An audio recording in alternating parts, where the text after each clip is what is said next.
What's going on, everybody? It's your boy Naruto Explain here, and today I want to do something dangerous. I want to do something that's probably going to piss off every Sakura fan on the planet that is aware of my channel, and it's probably going to make the Sakura haters who are aware of my channel say, yo, I always knew you didn't like that bitch. It's not that. It's not that. I'm not a Sakura dick rider, nor am I a Sakura hater. And I want to talk to you guys about why narratively it made a lot of sense for Sakura Haruno to be killed in the 4th Great Ninja War. And I'm just gonna go ahead and say right now, like, when you really look at the war and you go back and you read it, obviously if you kill Sakura, that means that Sarada's never gonna be born unless Sasuke gives the Uchiha greatness to Karin Uzumaki or somebody else. Sarada's probably not gonna be born, and even then it's not gonna be the Sarada that we know. Now that we got that out the way, the reason why I feel like Sakura should have died during the 4th Great Ninja War is that once we found out that Tobi was Obito, one of the things that we saw was the fact that, like, hey, wait a second, Obito and Naruto, there are a lot of similarities there. And even Madara has a moment where Madara looks over at Obito as he's giving his speech to Naruto, and Madara says, you know, you're talking to him just like I used to talk to you. It's almost like Madara's like, that's my boy right there. Look at him giving that talk no jutsu, that reverse talk no jutsu. Naruto thought he had something, Obito had a reverse Uno card. That's my boy right there. Like, everybody saw that, and you had this moment where it became very clear that essentially one of the things Obito was trying to do was Obito was trying to recreate the circumstances that made him fall off of his path of life and instead made him fall into the clutches of Madara. Obito was trying to do that with Naruto, and so you had this moment where Obito's saying, like, look, you're in this world now where nobody really cares for you. Your master's dead. Both of your parents are dead. You've been cursed with becoming a Jinchuriki. People hated you for it. Look around you. All of your friends are dead.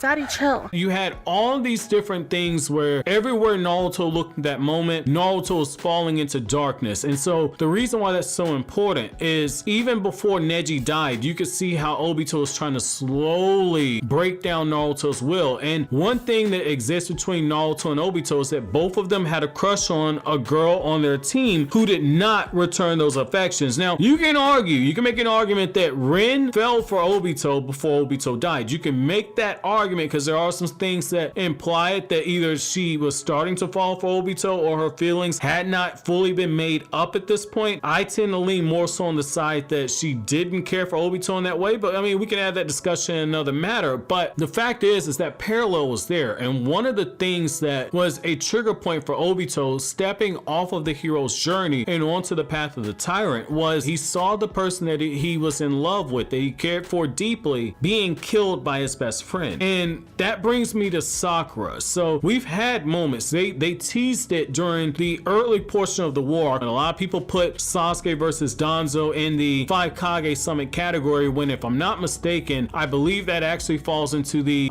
countdown to the 4th Shinobi World War arc. But essentially you have this moment where afterwards, after Sasuke kills Danzo, Sakura tries to kill Sasuke and she hesitates, and Sasuke is prepared to kill Sakura. It's enough so of a possibility that even Kakashi takes a look at the situation and he's desperate to try and stop it, because for Kakashi that was essentially a nightmare being lived all over again, because Kakashi knew how Rin felt about him, but he didn't return those feelings, and he ended up killing Rin by accident. And now you have a situation where everybody knew that Sakura fell hard for Sasuke, and so it was kind of history repeating itself, but Naruto steps in and saves her. Now at that point, in hindsight, it becomes clear that, okay, Naruto was in the process of breaking that cycle. I think everybody agrees on that, but I feel like for a narrative perspective, having Sakura die, whether it be Obito killing her to try and reverse the fortunes, or whether it be Sasuke actually killing Sakura after Kage is defeated but before Naruto and Sasuke fight each other, I feel like one of those two moments should have actually happened. So let's look at two scenarios. Scenario number one is that instead of Neji dying to protect Naruto, if you have Sakura give her life to protect Naruto, that does kind of fit into the narrative, because more than once in the war arc, Sakura made it clear that she believed in Naruto. She believed that he was close to becoming Hokage, and it kind of really just ties up into a knot, something that goes all the way back to volume 1 of Naruto, where Sakura had a deep misunderstanding of Naruto, and by doing something this selfless, by doing something like this, it gives her the opportunity to come full circle, to make good on the promise that she made in the tuning exam, exam, something a lot of people overlook. Sakura was willing to give up her career as a shinobi by raising her hand to forfeit during the first exam of the Chunin exams. Also, Naruto would not have to throw away his dream, the possibility of becoming Hokage. She made it a point to say, Hokage, Hokage, Hokage. That's all this guy ever thinks about. Allowing Sakura to give her life to protect Naruto and protect his dream, that would have been beautiful poetic symbolism right there. Now, when you look at Sasuke killing Sakura, after Obito and Madara are already kind of defeated and dealt with, after Kage has been handled, it adds an even better payoff for that moment where you have Naruto versus Sasuke, where after the battle's over, Sasuke admits defeat and Naruto essentially is forgiving him for all of the sins that Sasuke's created. What better way to pay that scene off than to have that moment where, because Sakura is deceased, because that is somebody that Naruto had in his head, that he loved, that he cared for so deeply, to have Sasuke kill Sakura after Sakura gives that huge confession, and you just see how far Sasuke is willing to go into the darkness to achieve his goal of being a dictator, which I've done a whole video talking about what if Sasuke killed Naruto,